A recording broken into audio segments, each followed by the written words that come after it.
Start in Johnson City, where both girls and boys basketball will host Wallkill and the Wildcats girls basketball team hosting their 4th straight head-off win into this one.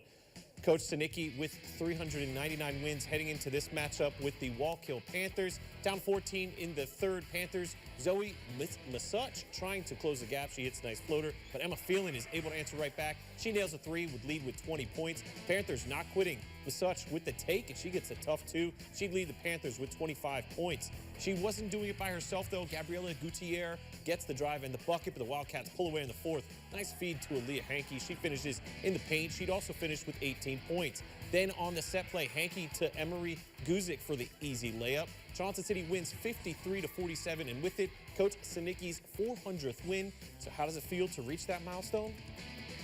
Just like it did to get your 399th win or your first win.